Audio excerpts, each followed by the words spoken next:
अस्सलाम वालेकुम everyone, welcome to my channel, welcome to another vlog. I hope आप सब ठीक होंगे। हम लोग भी अल्हम्दुलिल्लाह ठीक हैं। अभी रूम की सफाई वगैरह हो गई है, नाश्ते हो गए हैं, बच्चों को स्कूल छोड़ आई थी और यहाँ पर आज अच्छी सी डीप क्लीनिंग रूम की करवाई है। आगे पीछे से साइड टेबल्स वगैरह उठा के सारी चीज़ें उठा कर तो रूम जो है ना काफ़ी प्यारा और नीट एंड क्लीन हो गया है और फ्लोर की भी सारी क्लीनिंग वगैरह हो गई है। और थैंक यू सो मच, आप लोगों ने इतना पसंद किया इस सेटिंग को, सबको ये सेटिंग बहुत ज़्यादा अच्छी लगी। I am really very thankful कि आप लोगों को अच्छा लगा और आप लोगों की सजेशन जो होती है ना वो भी बड़ी इंपॉर्टेंट होती हैं। सो अभी मेरा ये हुलिया हुआ है। खैर यहाँ पर जी मुझसे किसी ने ना पूछा था कि इन पिलोज़ के बारे में, तो मैंने सोचा आज ना फटाफट एक क्विक सा जो क्वेश्चंस मेरे मुझसे किए हैं लोगों ने तो वो मैं उनके आंसर कर दूँ। तो ये वाला किसी ने पूछा था कि ये पिलो जो वाइट से रखे हैं उनका फैब्रिक क्या है। तो ये जो पिलो है ना ये मेमोरी पिलो है। देखें ये इतना सॉफ्ट सा हो जाता है, ये देखें बड़ा ज़बरदस्त है। मेरी क्योंकि नेक में दर्द होता है इसलिए मेरे लिए ये बड़ा ज़बरदस्त रहता है। मैं एक पिलो लेती हूँ, उसके ऊपर ये रख के तो फिर सोती हूँ। तो ये पिलो है, ये टीमू से मेरे हस्बैंड ने मंगवाया था और इसका जो ऊपर वाला फैब्रिक है ना जैसे ब्लैंकेट टाइप होता है ना, बारीक सा फ्लीस सा वेलवेट सा, ये वो है। इस तरह का ज़ैनब का ब्लैंकेट था जब वो पैदा हुई थी, तो वाइट कलर का मैंने लिया था ब्लैंकेट और सेम उसके ऊपर ऐसे ही बने हुए थे। अल्फते से मैंने तब लिया था। तो ये जो है ये इस चीज़ का बना हुआ है। अब मैंने मेरा ख्याल बता दिया है और ये इसी तरह आया था। मैंने इसके ऊपर कोई और नहीं चढ़ाया, ये इसी तरह आया था। इसकी ज़िप लगी हुई है। इसको मैं 2 दफ़ा धो चुकी हूँ क्योंकि वाइट है, जल्दी गंदा हो जाता है। तो जब से आया है 2-3 दफ़ा मैंने इसको वॉशिंग मशीन में डाला है और इस तरह ये जो है ना धुल जाता है। बेडशीट मैंने ये बिछाई हुई थी और ये इतनी अजीब सी बेडशीट है। कॉटन की बेडशीट का यही मसला होता है कि आप जैसे ही बिछाते हैं एक दिन ही चलता है। हालांकि इसको मैंने इस्त्री करके तो फिर बिछाया था और फिर इसका वही हाल हो गया। मैं बेडशीट्स भी समटाइम्स इस्त्री करती हूँ जो लगे मुझे कि इसमें बहुत सलवटें हैं। और ये पिलोज़ मेरे पास एक्स्ट्रा पड़े हुए थे।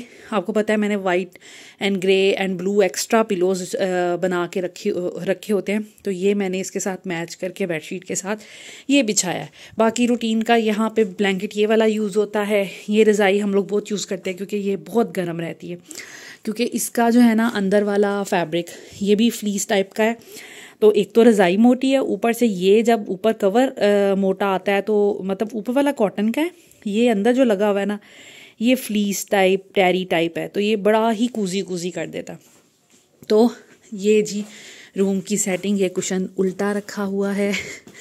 तो ये है जी रूम की सिचुएशन। हाँ, उसके बाद ये मामा का बैग है। किसी ने पूछा था कि ये जो डाइनिंग टेबल पे बैग पड़ा हुआ है ये किसका है। तो ये मामा का बैग है। मामा ने लाहौर से इचरे से लिया था तो मुझे भी बहुत प्यारा लगता है, बहुत क्यूट है। तो ये मामा ने अपनी चादर और अपना बैग यहीं पे रखा होता है, कहीं जाएं तो फिर ले जाती हैं क्योंकि हमारा अचानक से प्लान बनता है। तो यहाँ की करते हैं लाइट्स ऑफ और लिविंग एरिया भी सारा साफ़ सुथरा है।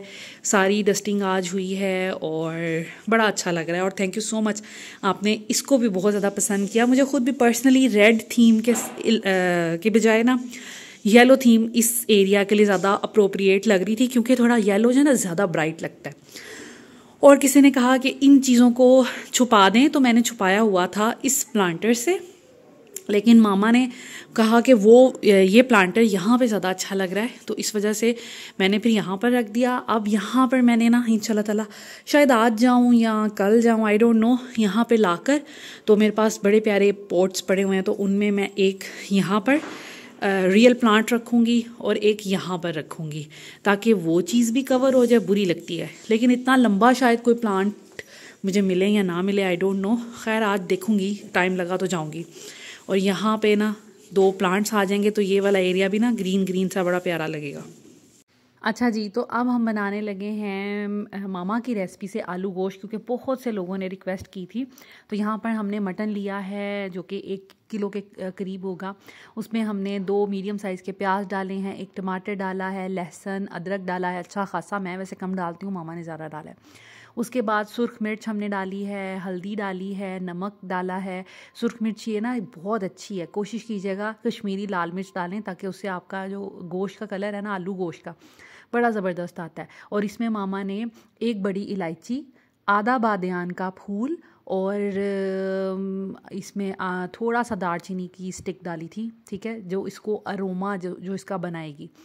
बस सिंपल से मसाले हैं और कोई तीसरा मसाला नहीं ऐड किया। सिर्फ खुशबू के लिए जो है ना वो बादियान का फूल और बड़ी इलायची ऐड की है। वो मामा का सीक्रेट इंग्रेडिएंट था, मैं नहीं डालती शोरबे में, लेकिन मामा ने डाला था। बस इसको मिक्स करना है और हमने प्रेशर कुक कर लेना है। पानी आपने देखा है बहुत कम मामा ने डाला है। प्रेशर कुक हम करेंगे 15 मिनट्स के लिए, क्योंकि गोश्त अगर नरम हो ना, अच्छे से गला हो, टूटे भी ना, गला हुआ भी हो, तो ही खाने का मज़ा आता है। तो बस आपने इसको बनाना है यहाँ तक कि ये टूटे नहीं लेकिन अच्छा सा सॉफ्ट हो। बस अब हमने इसको प्रेशर कुक कर लेना है और फ्लेम हमने मीडियम टू हाई रखनी है। और लास्ट के जो 2 से 3 मिनट होंगे उसमें बस आप इसकी जो फ्लेम है ना वो बेशक थोड़ी कम कर दीजिएगा। बस अभी फ़िलहाल मामा ने ये मसाले डाले हैं, उसके बाद हम इसमें आलू डालेंगे, गरम मसाला डालेंगे। और पिसा गरम मसाला ही मामा ने ऐड किया था और कुछ भी नहीं ऐड किया था। मैं हालांकि धनिया पाउडर भी डालती हूँ। खैर यहाँ पर हमारा जो है ना गोश्त वो गल गया था। और यहाँ पर गोश्त में क्योंकि थोड़ी सी चर्बी भी थी, दैट्स वाई ऊपर आपको ऑयल नज़र आ रहा होगा, इसलिए हम लोगों ने सिर्फ थोड़ा सा ऑयल इसके अंदर शामिल किया है। और इसकी अब हम बुनाई करेंगे, साथ में हम आलू डाल लेंगे। बाकी प्रोसीजर मामा का और मेरा काफ़ी हद तक सेम है। मैं भी इसी तरह करती हूँ, आलू साथ डाल लेती हूँ, लेकिन ये कि मामा ने बस वो जो 2-3 चीज़ें एक्स्ट्रा डाली हैं वो नहीं मैं डालती, जिसकी वजह से शायद इनका जो है ना फ्लेवर वो बहुत ज़बरदस्त बना था। इवन मेरे हस्बैंड भी कह रहे थे कि आपका भी अच्छा होता है, लेकिन आप आंटी के जो रेसिपी है ना इसको भी ज़रूर लाजमी शेयर कीजिएगा और उससे आप सीखिएगा। यहाँ पर जब आपके आलू गल जाएं और जितना आपको शोरबा चाहिए आप उतना रखें, उसमें आप हल्का सा गरम मसाला ऐड करें और धनिया ऐड करें। तो सालन हमारा बन गया था। यहाँ पर मैं रोटियाँ बना रही थी घर में फटाफट। और किसी ने पूछा था कि आपके सिलेंडर पे आप रोटियाँ बना लेती हैं तो आसानी से? नहीं, बहुत मुश्किल होती है, 1 घंटा लगता है एक रोटी सेकने में तो फिर भी मज़ा नहीं आता। और ये है फ़ाइनल शक्ल आलू गोश्त की, बहुत मज़े का बना था, यकीन करें कि बहुत मज़ा आया था। तो इस रेसिपी से ज़रूर ट्राई कीजिएगा और कश्मीरी लाल मिर्च इस्तेमाल कीजिएगा, उससे रंग अच्छा आएगा। साथ में मैंने फ्रूट सैलेड बनाया, इसकी रेसिपी तो मैं पहले कई दफ़ा शेयर कर चुकी हूँ। आज खाने में फ्रूट सैलेड था और साथ में ये था, दोनों चीज़ें मामा की फ़ेवरेट हैं, तो मैंने सोचा कि चलो ये तमाम हो जाएगा। उसके बाद यहाँ पे मैं रेडी हुई थी, घर में कुछ चीज़ें नहीं थी वो लेके आनी थी, तो सोचा कि मामा के साथ चलती हूँ।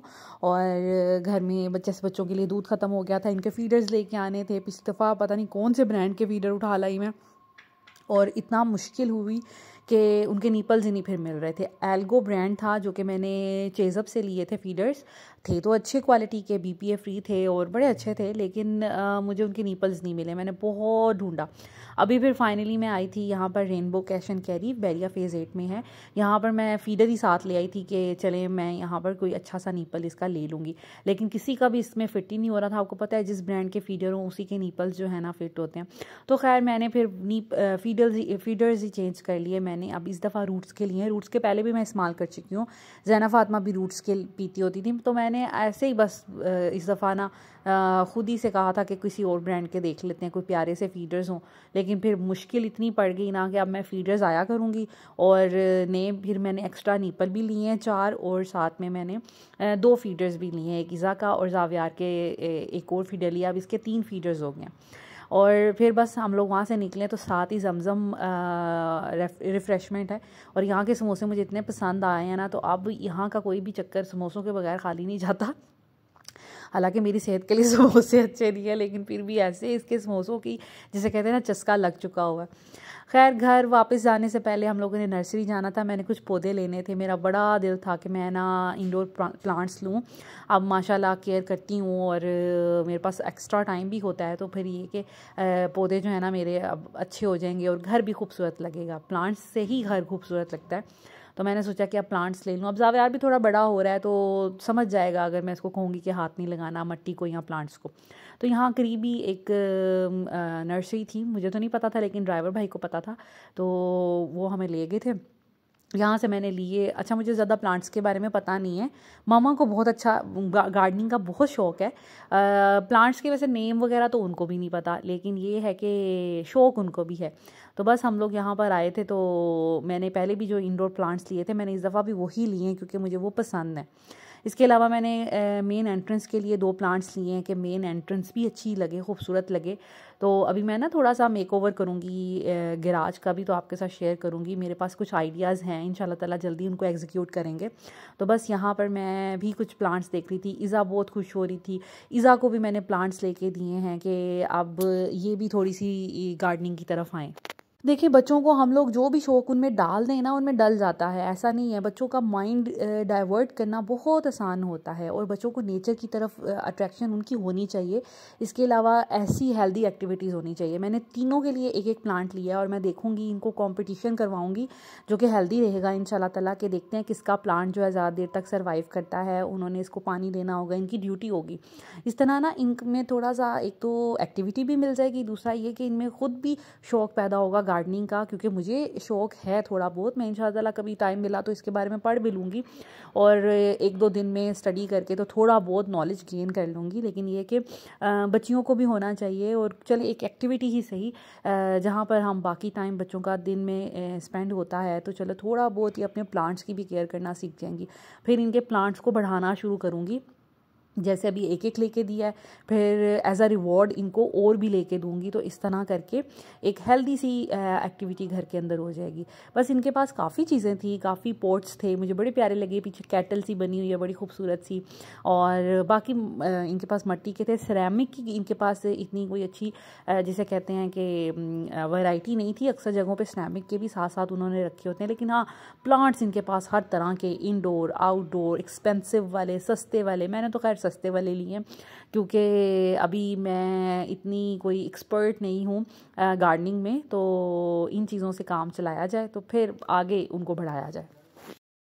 बस फिर हम आगे थे जल्दी घर ग्रोसरी की और कुछ प्लांट्स लिए, और ये कुछ पॉट्स मेरे पास पड़े हैं। अब मैं भाई से कहूँगी कि वो इनको लगा दें, उनको काफ़ी हद तक ये काम भी आता है। ऑल राउंडर है जैसे मैंने बताया, तो हमारा एक ही बंदे से काफ़ी हद तक जो है ना बाकी काम जो है ना वो भी आसान हो गया है। तो ज़िंदगी ये कि अल्लाह का शुक्र आसान हो गई है।